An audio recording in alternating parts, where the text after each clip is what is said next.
Bonjour à tous, c'est parti pour la réaction à l'épisode 3 de The Last of Us, un épisode que j'attends énormément. On va traiter donc du passé de Bill et Frank et ça va être totalement inédit pour nous les joueurs. Je nous ai toujours fixé un objectif de 2000 pouces bleus, on n'a pas réussi à battre celui de la semaine dernière, il est coincé à 1500, ce qui est déjà énorme. Donc on continue aujourd'hui l'objectif des 2000 pouces bleus, allez-y bombardez-moi ça, pensez à vous abonner si la chaîne vous intéresse et on est parti.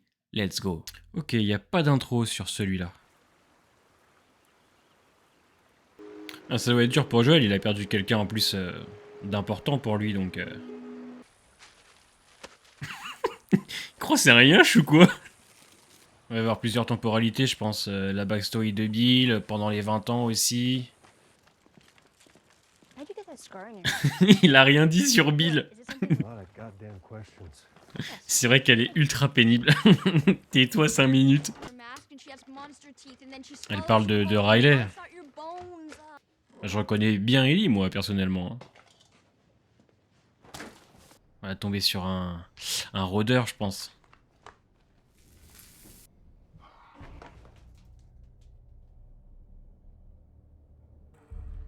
Les détails sont ouf, je trouve, en vrai.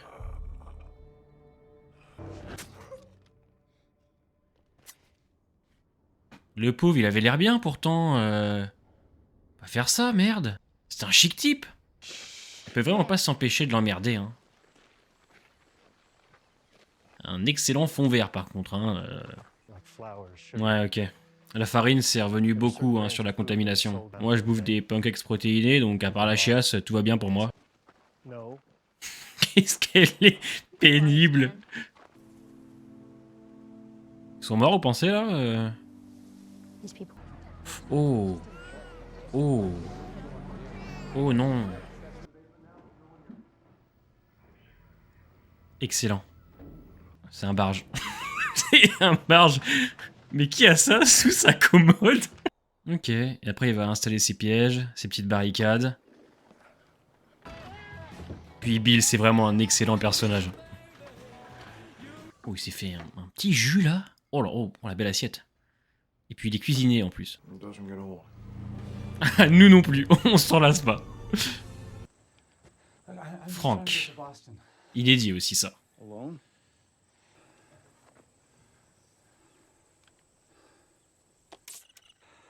C'est pas exactement ça la traduction par contre. Hein. Fait longtemps que j'ai pas pris de douche moi. Au moins 15 jours.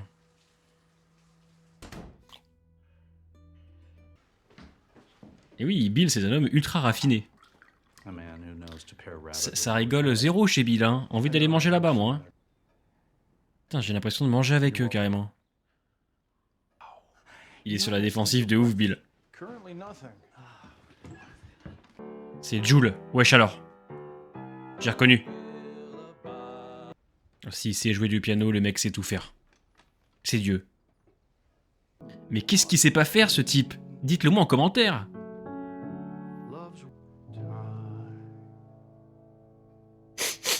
Oh les homophobes en sueur là. Hein. Ils vont venir nous casser les couilles en commentaire en plus. C'est touchant hein. Et là une tub commence. Commence la tub. Après le repas était bon donc faire l'amour pour un repas comme ça, ça se discute quoi. Hein. Vous inquiétez pas, il va juste vérifier si elles sont en place. Hein. Il est fou.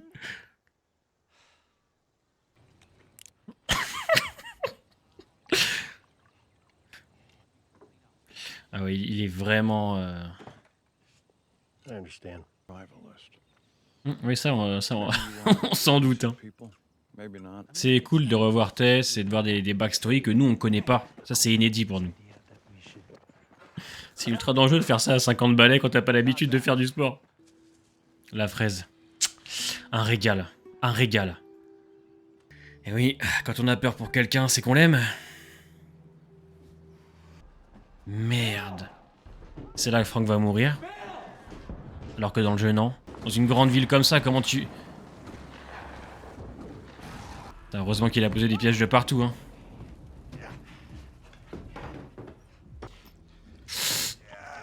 Comment ça doit faire mal d'avoir une balle dans le...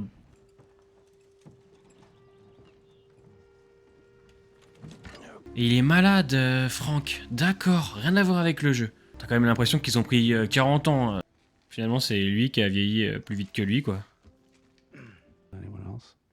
Franchement, ça m'a un peu sorti de l'épisode. L'impression qu'ils ont pris 40 ans dans la gueule. C'est un épisode qui va faire beaucoup parler, hein, clairement. La mort n'arrête pas l'amour, hein. En vrai, je suis choqué. C'est une prise de risque assez bonne en soi. Donc on va avoir la mort de Bill avec ah oui, ça n'a rien à voir dans le jeu. Enfin, d'accord. Bill est mort. C'est pas trop le moment là, Ellie. L'amour, la protection. Ça va beaucoup faire parler, hein.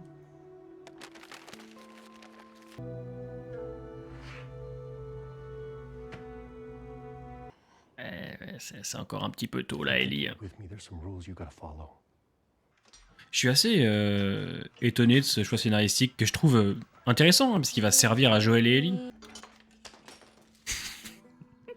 Touche à rien, bordel.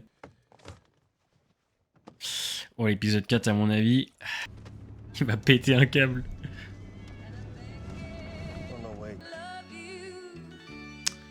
Quel drôle d'épisode. Bon, effectivement, c'est un épisode qui va faire beaucoup parler. Il va énormément diviser entre ceux qui vont penser que là, on s'éloigne trop de la recette originale, les homophobes, et ceux qui vont carrément dire que cette fois, on prend trop de liberté. Bon, ça va être un sacré bordel.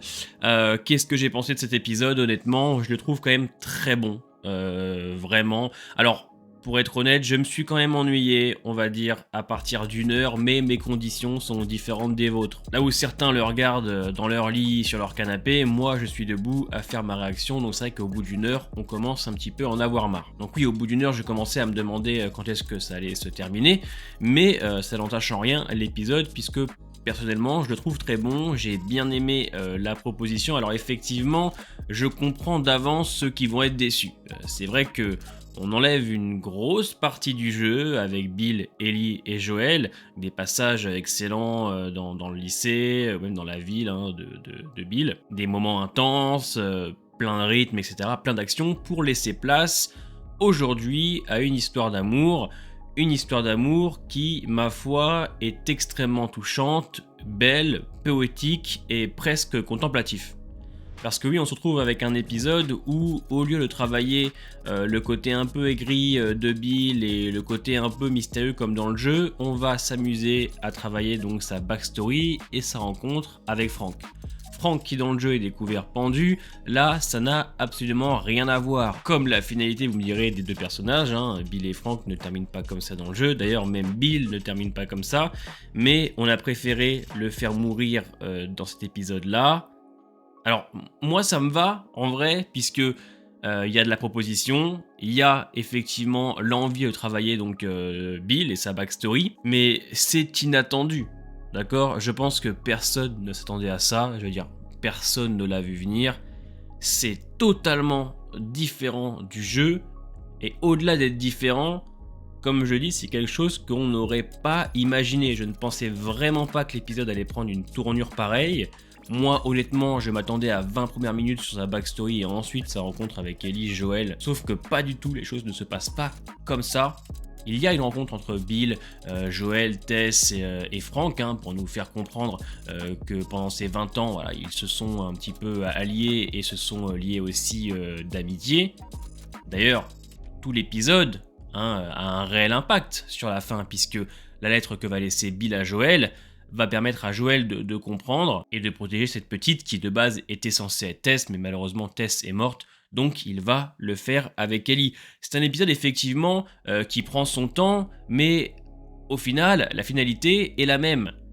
Joel a la voiture et des armes, comme dans le jeu, sauf que ce qui se passe entre temps est totalement différent. Mais c'est pas inintéressant pour autant, au contraire je trouve ça assez beau, on découvre un Bill qui est solitaire, très réservé, qui, voilà, rencontre Frank, qui va tomber amoureux de lui. Et on est sur un personnage assez fragile d'un côté, qui n'a jamais eu de relation avec un homme, qui a dû se cacher toute sa vie, et un Frank qui est son contraire, qui va l'aider à se libérer. C'est beau puisque dans un monde chaotique comme celui-ci, un monde où il n'y a plus rien, eux vont vivre leur plus grande histoire d'amour. Ils sont dans leur petit monde à eux, ils vont vivre leur histoire d'amour, et tout ce qu'ils vont vivre, tout ce que va ressentir Bill pour Frank, va avoir un impact, encore une fois, dans la lettre qu'il fait pour Joel. Là, on est vraiment sur les relations humaines, on est vraiment sur quelque chose de très profond. Il n'y a pas d'action dans l'épisode, il y en a un petit peu, mais ça dure vraiment 30 secondes, pas plus, quand Bill se prend une balle quand les bandits arrivent.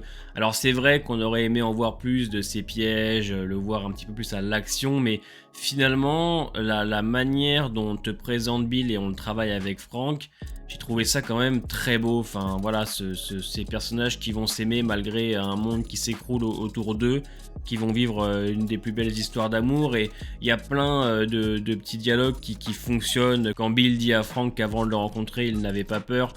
Il y a un message, il y a plein de poésie, c'est-à-dire que là on te fait comprendre que la mort ça n'arrête pas l'amour. Et le personnage de Bill est aussi très différent du jeu. Là il est beaucoup plus sur la réserve. Ce qui est drôle, c'est que l'Apocalypse c'est son monde à lui, hein. C'est un survivant, il le dit très bien et on le voit bien, hein. Il était préparé, c'est un débrouillard, il sait faire énormément de choses, la cuisine, il sait jouer du piano, il sait se battre, il sait créer des pièges, enfin le mec sait tout faire quoi. Par contre la chose avec laquelle il devait avoir du mal, c'était, comme je vous dis, les relations humaines. Frank va lui permettre de se libérer et de vivre sa meilleure vie dans un monde ultra compliqué, là où lui, dans la vie normale, il devait sûrement avoir beaucoup de mal. Donc, il y a plein de passages qui fonctionnent même visuellement, hein, quand ils sont là tous les deux à manger des fraises. Visuellement, il est propre, c'est beau, il y a plein de plans qui fonctionnent. Et je m'attendais vraiment pas à ça, c'est là que tu dis qu'on arrive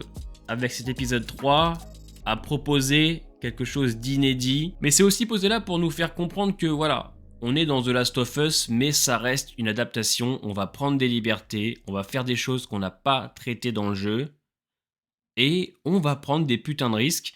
Parce que oui, je pense que la mort de Bill, on l'avait pas vu venir. Beaucoup, même moi, voulaient un Bill face aux infectés. Et finalement, on a eu autre chose. On a eu Bill face à une histoire d'amour. Et le rendu, bien que totalement différent, hein, qui n'a rien à voir, fonctionne super bien. C'était beau, c'était riche en émotions, la fin est terrible mais à la fois très belle, et surtout l'impact qu'elle va laisser à Joel, tout ce qu'a vécu Bill, cette histoire d'amour qu'il a vécu va avoir un réel impact dans l'écriture de sa lettre, et ensuite, voilà. Vous connaissez la suite. Et on oublie beaucoup ce qu'est l'amour, à quel point c'est important. Dans The Last of Us, l'amour a énormément de place. D'ailleurs, je pense que l'amour a énormément de place dans la vie de beaucoup de gens.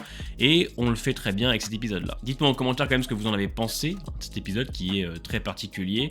Je tiens bien évidemment à préciser que toutes les réactions homophobes ou le wokisme, etc., ça va être ban automatiquement parce que premièrement, j'ai pas que ça à foutre et parce que suffit de jouer au The Last of Us 1 pour comprendre que Bill est déjà gay. Sur ce, on se voit mercredi pour l'analyse du trailer de l'épisode 4. Portez-vous bien, je vous embrasse.